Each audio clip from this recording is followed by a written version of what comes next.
Hello friend, welcome back to Acre Homestead. Today we are going to be making 4 to 5 pumpkin recipes. I have 5 printed out. We'll see how far we get.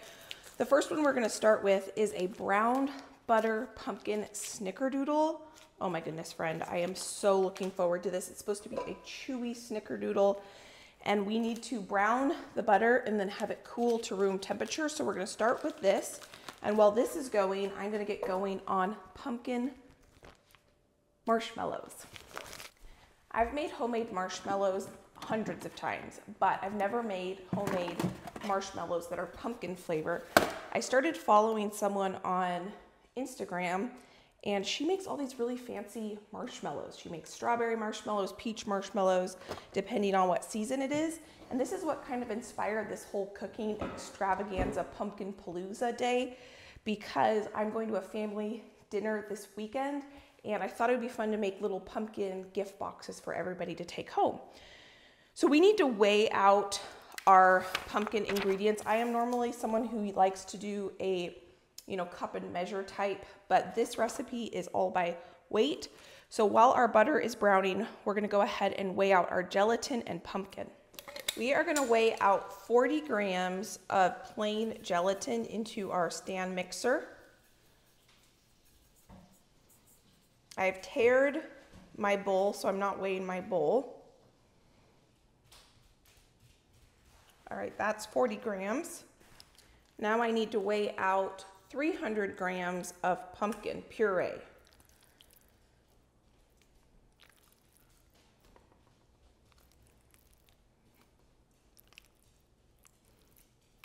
Which I forgot to tare it again, so I need to add the gelatin to this.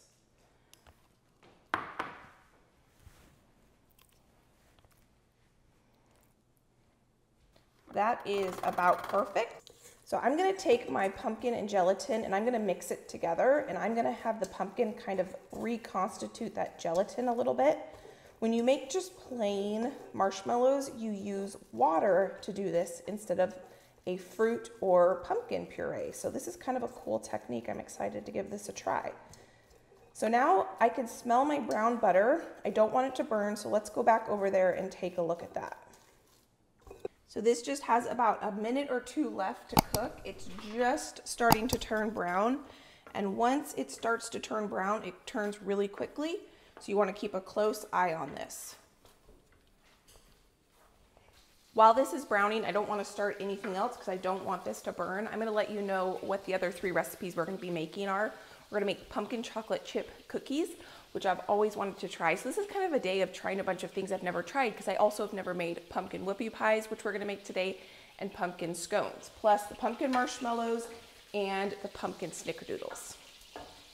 So when you're making brown butter, what you're doing is you're browning the milk solids in the butter, and they are browned. It's hard to see through the foam. I wanna take this off the heat, and I need this to cool so it doesn't keep cooking in my pan. And I want it to cool to room temperature before we make the cookies with it. So I'm gonna get this out of the pan and into a bowl to stop the cooking process. And you wanna get all that beautiful browned nuttiness out of the pan. Here you can see a little bit better how dark it is. So you wanna be careful not to burn it, but that is perfect. If you've never made homemade marshmallows before, it's pretty straightforward. I was super intimidated the first time I made it, but it is easy. You can do it. There's usually a gelatin and some sort of moisture component. I've always done it with water because I've only ever made vanilla. In this case, we're doing gelatin and pumpkin. And then there's a sugar that we're gonna boil on the stove, and we're gonna whip that into our gelatin, and that's what's gonna give us our light fluffy marshmallow.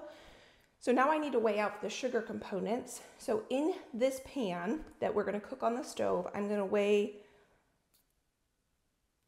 560 grams of corn syrup. This is light corn syrup. I will link this and all of the recipes we're gonna be making down in the description box. That bottle didn't quite make it. Thankfully, I've got another one in here. I've already pre-weighed out 680 grams of white sugar and 140 grams of water. We're gonna put this on the stove. I've got a candy thermometer here, and this needs to come to 250 degrees. It's gonna take just a couple minutes, probably 10 minutes for that sugar to come to temperature. So while that's cooking, I'm gonna prepare my dish. I've got a 9x13 dish that I'm gonna lightly oil a piece of parchment paper with some olive oil. Not olive oil, this is avocado oil. You could use some spray if you want, but I am out right now, so this is gonna work in a pinch. And I'll just put this on here, and once our marshmallow is fluffed, then we will pour it into this baking dish. Another thing we wanna do is prepare our pumpkin. So we are gonna put this on our KitchenAid with the whisk attachment because we're gonna whisk in our boiling sugar into this pumpkin mixture. Now we have officially have 2 recipes started and going for us today. So let's go ahead and add one more ingredient to this. We need to add, it says 10 grams of pumpkin pie spice. I don't know how much 10 grams is, so I'm gonna do maybe 3/4 of a teaspoon. And then we'll add vanilla after we've whisked in the sugar mixture. So one of the things that inspired this cooking day is not just that I needed to bring a dessert to family dinner, and I thought, why not make 5 desserts? Well, 4 desserts really, and then breakfast. Is if you were with me, we harvested all these pumpkins from the garden just a couple days ago, and I want to start using them. The next thing I'm making is what I'm saying is not really a dessert. I mean, it depends on your definition. I'm making pumpkin scones, which could be classified as a dessert, a breakfast, however you want to classify it. So we're going to get going on that while that sugar takes a few minutes to come up to temperature. Let's see if we can make it through this day without burning something. I'm usually a pretty good multitasker. We are at, you know what? We are at 230 degrees. I think I'm gonna hold off on the scones and wait till we come into temperature. Let me reread my marshmallow recipe, and I'm gonna focus on marshmallows. I really don't wanna burn anything today. One thing I've noticed is my candy thermometer always reads a little bit warmer than it is, so I might pull this just a bit before it reaches the 252 degrees. I have 2 candy thermometers, and I think it's this one that usually runs cold because it's running about 10 degrees cooler than the one that I originally put in there. So I'm gonna have this come to the full 210, and I think I'm gonna go ahead and toss this one because it's not giving me an accurate reading. I am gonna take this off the heat now. Typically when I make marshmallows, I would take this hot liquid and pour it directly into that gelatin mixture, but this recipe says allow that mixture to cool. So we're gonna do that. So I'm gonna go ahead and measure out the dry ingredients for the scones while that is cooling for us. So we need our oven preheated to 350 degrees, which is what I've already done. And now we need to measure out 2 1/4 cups flour. So I'm gonna fluff my flour first, which means I just take my flour and I dump it out a few times. That kind of fluffs it up a little bit and gives you a better accurate measurement on your flour if you're not gonna weigh it out. So there's 2 1/4 cup flour. Now we need 2 1/2 teaspoons of baking powder.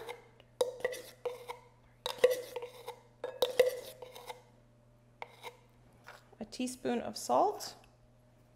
A teaspoon of pumpkin pie spice. This recipe says to measure your pumpkin pie spice ingredients all separately. So your clove, your ginger, your cinnamon. This is cinnamon here, I'm adding a little extra. And all those, the nutmeg separate, but I just substituted pumpkin pie spice and then added a little extra cinnamon just to save myself a couple ingredients.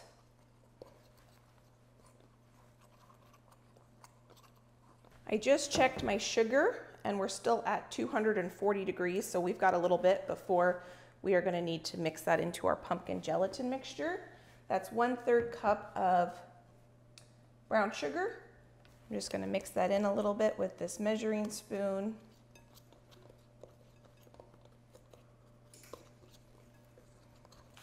And then I have a 1/2 cup or 1 stick of butter. I'm gonna cut this into cubes. This is pretty cold butter, but workable. We're gonna add a 1/2 cup of pumpkin puree.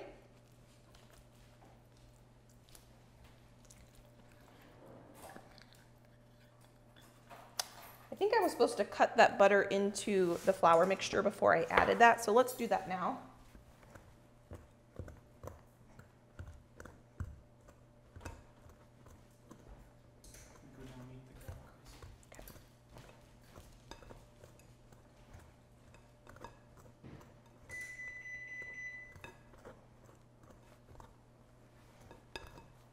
I'm gonna stick this in the fridge so my butter stays nice and cold because our sugar is ready to go into our pumpkin mixture.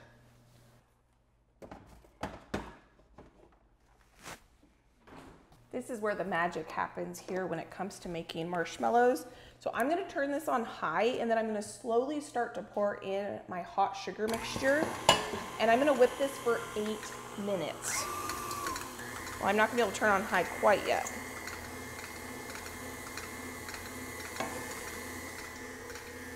I'm gonna reread my recipe one more time before I pour this in.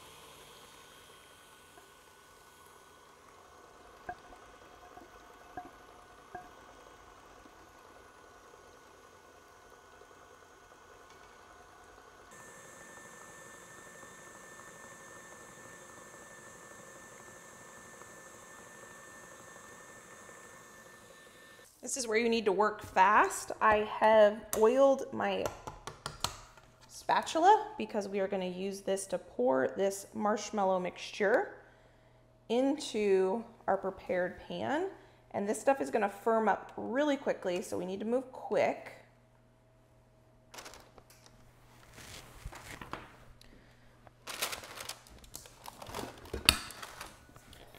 This is all it takes to make homemade marshmallow. Really, it's just a little bit of time. Look how beautiful that is. I wish you could smell it in here. We are just getting started and it already smells like a perfect fall day. Oh, I forgot to add the vanilla. Well, it's too late now. I'm not adding the vanilla at this point. I probably should have added a pinch of salt too. That wasn't in the recipe, but that probably would have been good to add. Oh well. I think it's going to be delicious. Could you imagine making Rice Krispie treats out of this? Oh my goodness. You probably wouldn't even need to go through the effort of making the pumpkin marshmallow. You could probably just add some pumpkin puree and pumpkin pie spice to a marshmallow recipe or Rice Krispie recipe. That would be so delicious. There we go. We have homemade marshmallows. We do need to let this sit before we can cut into it for 24 hours. So this is definitely a long game. I'm not gonna be able to cut into this until tomorrow. That marshmallow has to sit for 12 hours. I'll show you, of course, what that's gonna look like when we cut into it and how we prepare it so that they don't stick all together. So the next thing we need to do is add our wet ingredients to our scones. And it calls for buttermilk. Well, I do not have buttermilk, but I have some cream and I have a little bit of lemon juice. So I'm just gonna make some buttermilk. I'm just gonna pour, because it only calls for a 1/4 cup of cream, I'm maybe gonna put maybe 1.5 teaspoons of lemon juice in there, and I'm gonna pour that in there. What that does is that adds a little acid, which helps with the lift of the scone. And then we're gonna add 1 egg.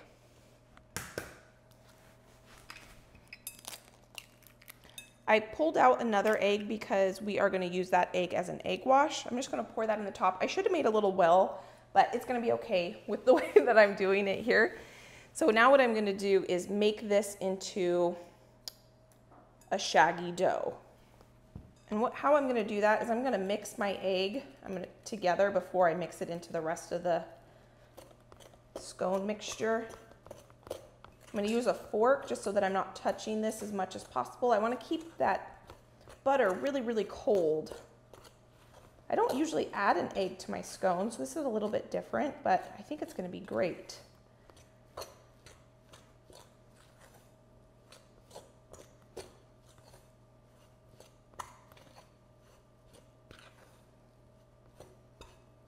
While the marshmallows were coming together, I reread the scone recipe, and we need to have the scone oven preheated to 400 degrees. So I went ahead and turned the oven temp up so these would be ready to go into the oven when they are shaped. To shape these, I'm going to use my silicone mat, and what we're going to do is we're going to do the fold method like I do when I make my biscuits. I'm going to lightly flour the surface.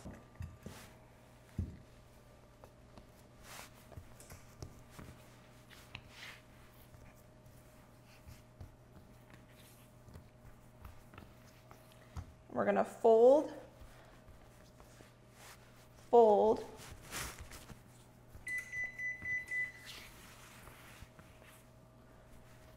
fold, fold. We're not kneading, we're folding. So we're trying to make layers in our pastry. I'm gonna do this one more time and then we're good.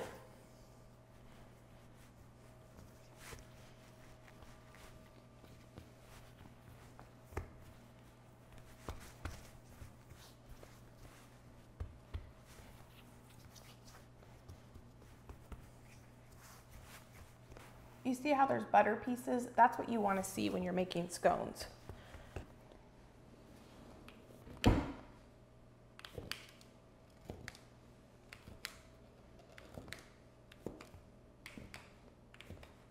That didn't even take 10 minutes to bring together.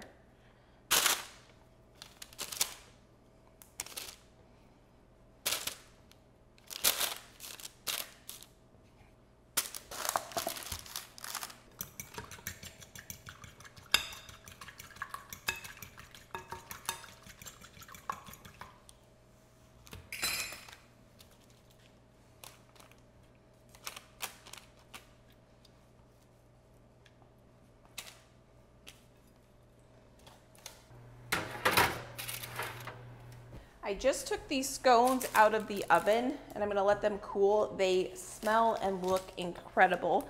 I'm gonna set that there just to cool, and I'm gonna turn the oven off and restart it to 350 because the next thing we're gonna do is make our scones, not our scones, our pumpkin snickerdoodles, because the butter is room temperature now and it says you need to make them while the butter is still room temperature and kind of liquid. So I don't want my butter to set up on me.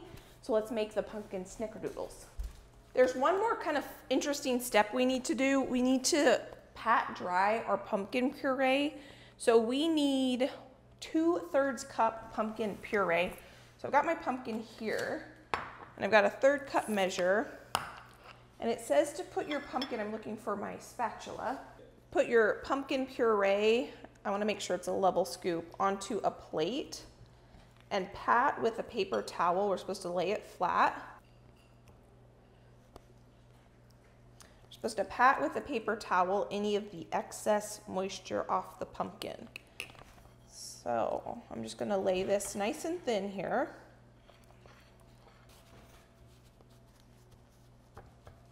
Oh wow, so it is definitely picking up a lot of that moisture, and the puree is not going onto the paper towel, so that's interesting. I've never done this before.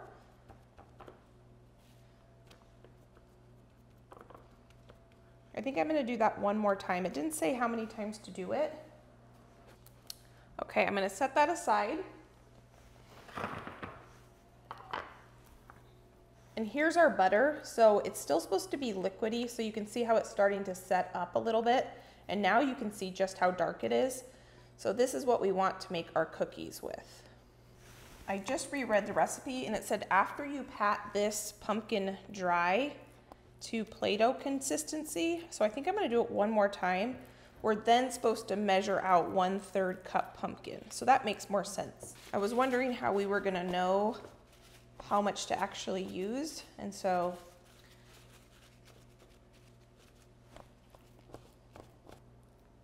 this started out as 2/3 cups, and it's definitely reduced by taking that moisture out.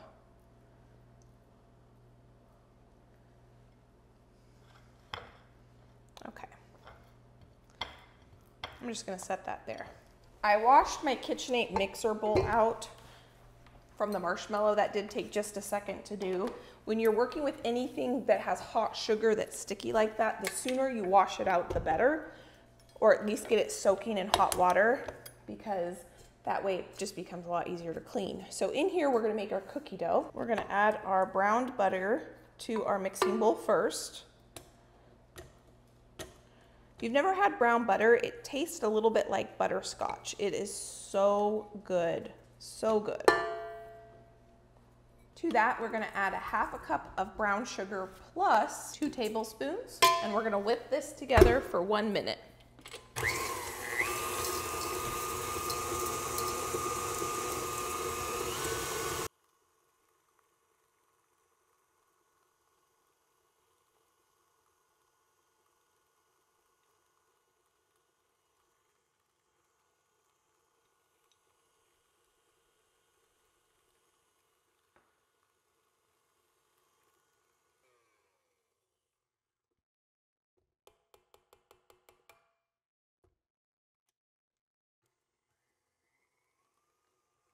We're gonna add our dry ingredients now, which is 1 2/3 cup of all-purpose flour.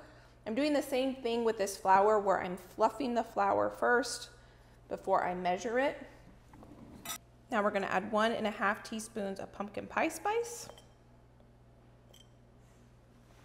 Now I need to add 1 teaspoon of cream of tartar, and this is what gives snickerdoodles their kind of sour taste, their distinct taste. So that's 1 teaspoon there of cream of tartar.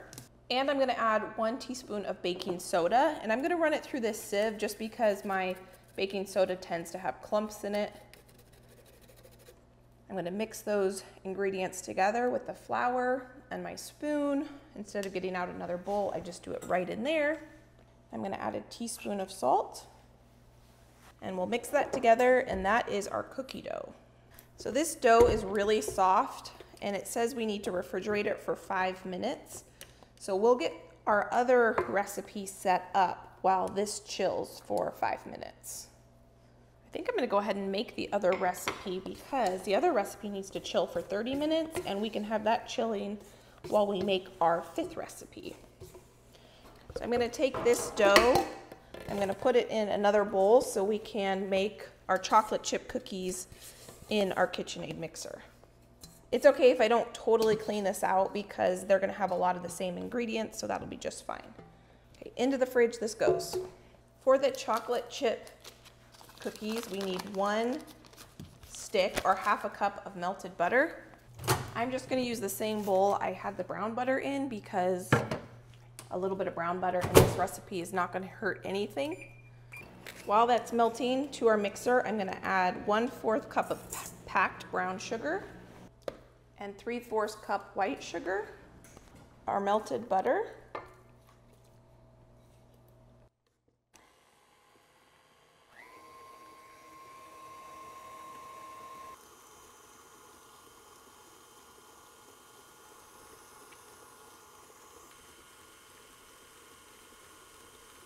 One thing I'm noticing is that both these cookie recipes call for just the egg yolk, and I'm assuming it's because we're taking into account the moisture added to this cookie batter with the pumpkin. So we're gonna mix in 1/3 cup pumpkin. This next recipe I have never seen in cookies before, and this is bread flour. This has a higher gluten content than all-purpose flour, and we're supposed to add 1 1/2 cups of bread flour. I usually use bread flour when I make things like bread. So I'm gonna do the same thing where I'm fluffing my flour, and then I'm gonna add 1 1/2 cups.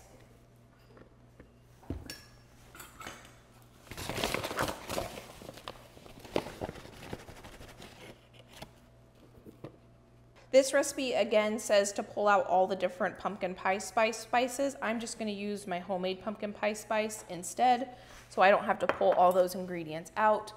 So that has nutmeg, ginger, cinnamon, and clove. And then I'm going to add a ½ teaspoon of baking powder, mix those together, along with 1 teaspoon of salt.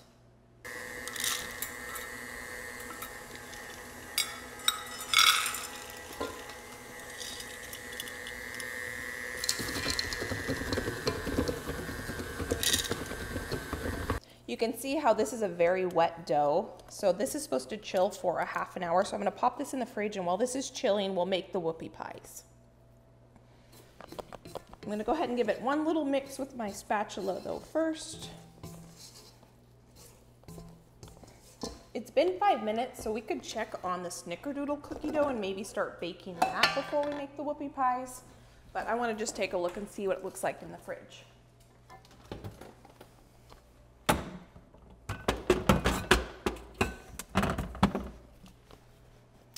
This dough is pretty soft still, so I think, because we have to be able to roll it, I think I'm going to let it chill for a little bit longer. I'm just eating a chocolate chip. I haven't done any baking in a long time, so this is super fun. I'm really enjoying myself. I got to find my whoopie pie recipe. Okay. Preheat the oven to 350. We already have that. So this is very straightforward. I've never made whoopie pies before. They're kind of like a cake / cupcake meat whoopie pie. That's what they are. I had the thought I could clean up real quick, but I thought, you know what? I have these ingredients I need for the whoopie pie that are out. So let's just keep it a mess. We'll get the whoopie pies in the oven, and then we can take a second and clean while everything is baking before we assemble everything. So for the whoopie pies, I am going to mix up the whoopie pies just by hand. They don't need the stand mixer, plus my bowl is in the refrigerator with the cookie dough. So I need to find another bowl. I think I'm gonna go wash this one out real quick. Just gave it a good rinse and a good scrub. And we're gonna start with our wet mixture in here. I think I'm running low on eggs. No, I have 2 eggs, which is what I need for this recipe. I need to go collect some more eggs. My chickens are not laying quite as many eggs as they were. We're gonna start with the equivalent of 1 15-ounce can of pumpkin, 2 eggs,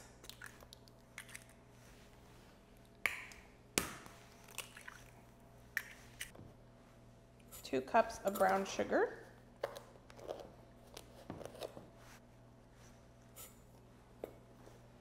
this is gonna make a lot of whoopie pies.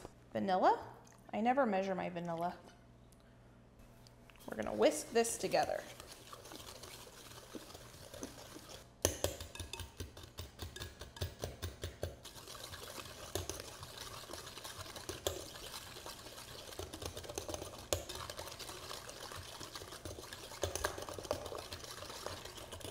To this, we're gonna add 3 cups of all-purpose flour.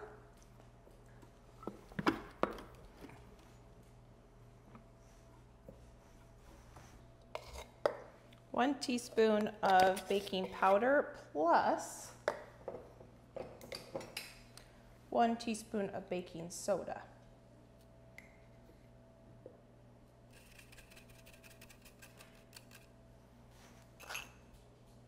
Teaspoon of salt. I know this is a wet ingredient, but I almost forgot to add 2/3 cup of oil. I was thinking that didn't seem like very many wet ingredients, and I was right because it wasn't. Get that in there.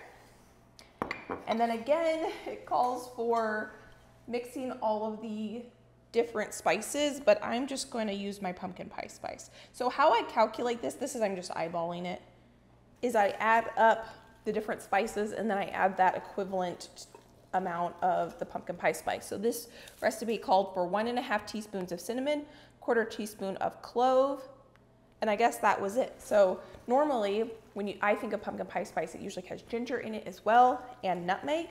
And so I just would add those 2 up and add that. Now obviously I just eyeballed this, So it's not exactly perfect, but I think it's gonna be perfect.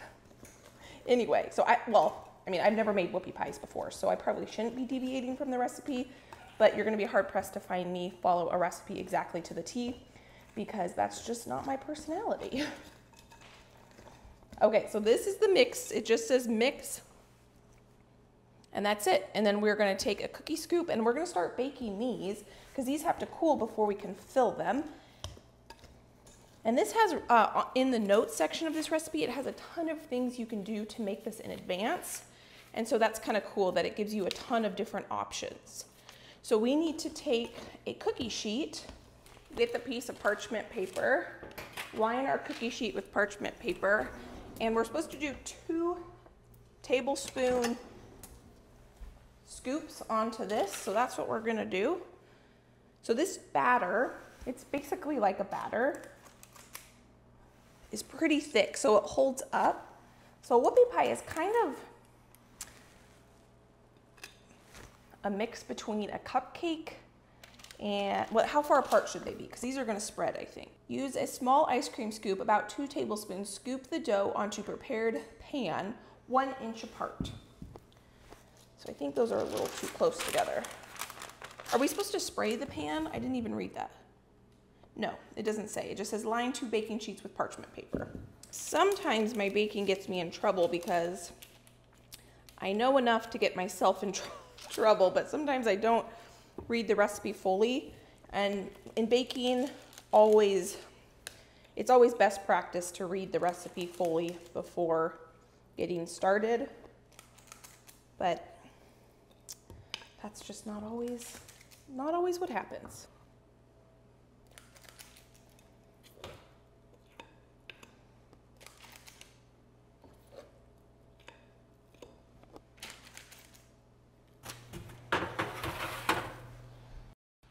These turn out really well. The only thing I would do different if I made these again is I would flatten them just a little bit. I was thinking they would spread in the oven and make more of a disc, but this recipe, the way that the batter is, it held its shape in the oven. So I would probably just flatten it because it would be easier to eat if you'll see when they're done and they have the frosting, they'll be easier to eat if they're a little bit flatter as opposed to really round. But really good recipe, delicious. We officially have all of our recipes made. We just need to bake them all. So I went ahead and preheated this oven so I get these whoopie pies in the oven.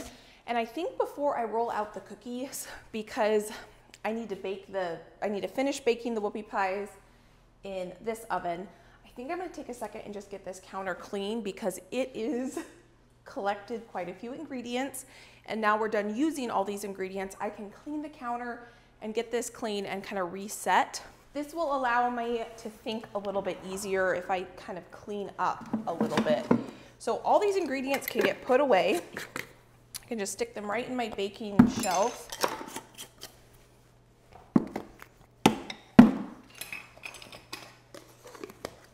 I love doing big baking projects like this because I can get in here, I can get all my measuring spoons dirty, and then I can get a ton of recipes done, and I can get everything cleaned up. And I have a bunch of yummy things to bring to family, and I'm going to package up some cute little packages, and I'm going to do some dropping off of some recipes, and it's just going to be a lot of fun. I did unload my dishwasher before I started this cooking day so that I could just get all these dishes directly into the dishwasher.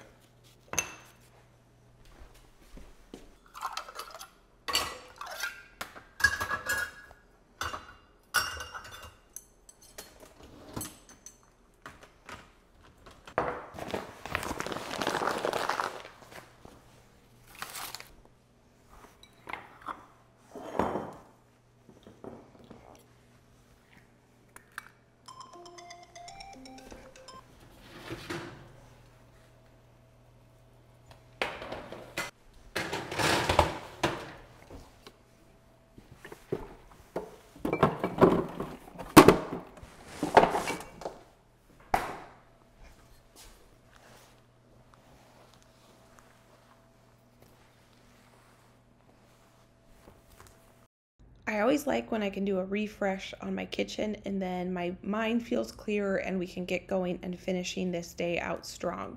So this cookie dough here is the snickerdoodle cookie dough, and I am going to go ahead and just scoop all the dough out and get it onto my cookie sheet. And then we do need to make a sugar pumpkin pie spice that we're gonna roll the cookies in. And I just eyeball this again. I put some sugar in a bowl and then I throw in some pumpkin pie spice. You could just use cinnamon too if you wanted, if you didn't want to go through the effort of getting out all the pumpkin pie spices, or if you don't have pumpkin pie spice on hand. I'm going to roll each of the cookies into balls and then I'll just roll it into my sugar mixture. This was so fun getting all this cooking done on this day. I love doing days like this where I can experiment with a bunch of new recipes. Some are winners, some aren't winners, and on this day, so many of them turned out so well, and I'm thrilled with the results. Here we've got our whoopie pie halves cooled, and you can see how they held their shape. And so if I had flattened them out just a tad, they would make a thinner top and bottom, and it would just been a little bit easier to eat. Again, you'll see when we frost them. We're going to make a cream cheese frosting here in a minute, and we are going to fill the whoopie pies with a cream cheese frosting. So now that I've got the whoopie pies out of the oven, I'm going to go ahead and put in my snickerdoodles. The oven is preheated to 350, and the snickerdoodles and the pumpkin chocolate chips are going to be cooked all at 350 degrees. Josh thought the pumpkin chocolate chips were his favorite. He absolutely loved those, and I gave a few too many away. He was a little disappointed when he came and he was like, "Where are those cookies?" And I said I gave most of them away, and it ended up working out fine. We have enough treats around here that, no one goes treat hungry around here. So here I'm going to use the same cookie scoop, and I'm going to scoop out these pumpkin chocolate chips. It was fun surprising my loved ones with this. It's kind of become almost a seasonal tradition. I like to do this at Valentine's Day, where I make a bunch of Valentine's Day goodies and drop them off, and then I do it at Christmas as well, and this is the first time I'm doing it at fall. Maybe I should do like a spring one as well, and then I could do it 4 times a year. I don't know. It brings me a lot of joy. You're going to see I end up getting some packages, and we're going to make them all cute and fancy to drop off. Now, this recipe did say we are supposed to flatten the cookie out a little bit, and so I'm going to go ahead and do that. After I scooped out all the cookie dough balls, we're just going to take our fingers and flatten them just a tad. I think our snickerdoodles are done. It said on the recipe, it was very clear not to overbake them, and if anything, to underbake them. I'm going to take them out of the oven and I'm going to pound them on the counter. I'm going to let them finish baking on this cookie sheet for about 2 minutes.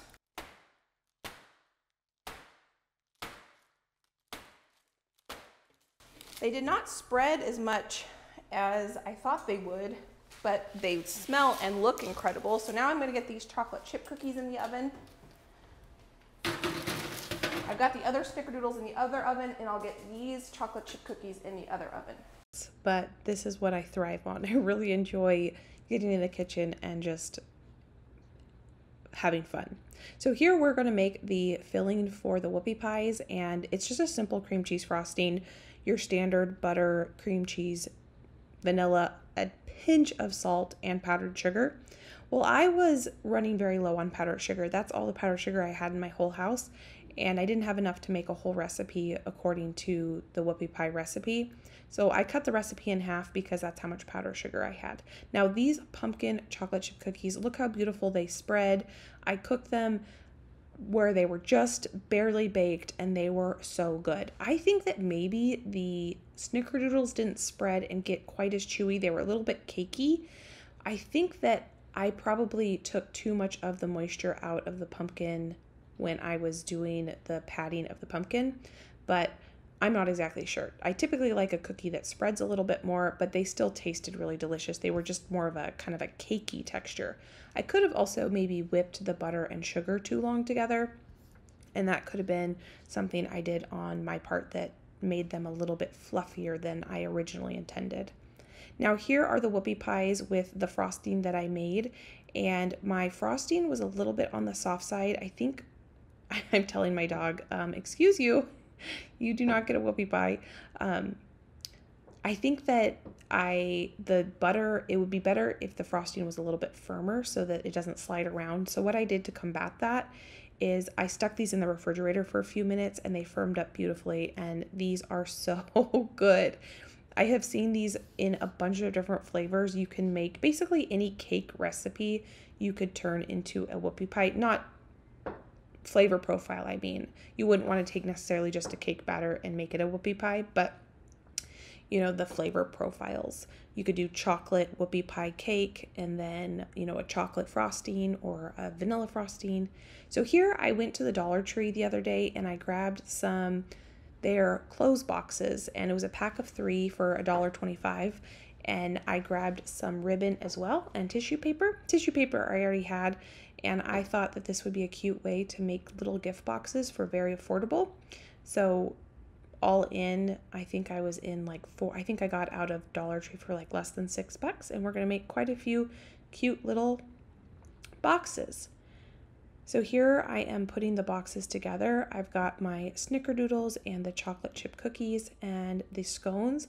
Now the scone recipe did call for putting a frosting on the top, but I was out of powdered sugar, so I couldn't make the frosting, and I wanted to go on this afternoon and go drop these boxes off. And so I thought that, you know, instead of it being more leaning towards dessert, it could lean more towards breakfast. And the scones turned out beautifully. I think layering how we folded the I don't know what scone batter is called. Is it called batter or dough? As you fold it, those layers, that really helps make for a flaky pastry.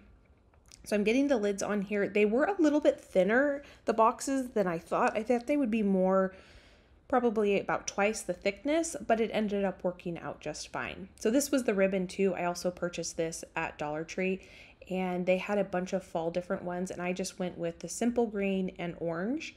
But I think that for any holiday, because I think they always have these little gift boxes, and they always have ribbon for the different seasons, I think that this is a great way, and I'll probably end up adopting this way in the future to do gift boxes for the other holidays.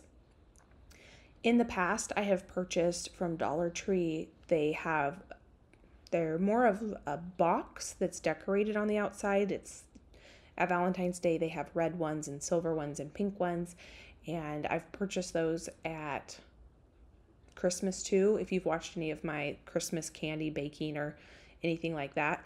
But I think I like this better because you can get a little bit more creative with the decoration, depending on what color ribbon you want to put, or you could even decorate the box with some decoupage or something. I'm not super crafty, but this was fun to me to make a bow. I don't know why, but I enjoy bows. So here we've got our ribbon and our box with the bow. So we're going to do that again. Now, there were 9 feet of ribbon that came in this roll, and it was perfect for 2 boxes. You can see the first box I did, the ribbon was a little bit longer. So I learned from that, and when I cut the orange ribbon for the next 2 boxes, I took all the ribbon off the spool and I just cut it in half, and that way it was equal amounts of ribbon on each box.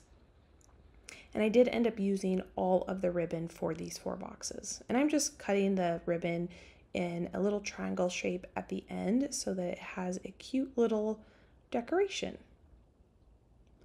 I probably should have got a little bit sharper scissors. So here, the orange, I did cut the orange ribbon just directly in half, and that way my bows were equal size. Now, it didn't really matter because I was just dropping these off at different people's houses and they didn't know what one bow looked like versus the other, but that was purely just for my own enjoyment of having them look a little bit more symmetrical. And I think they turned out beautiful.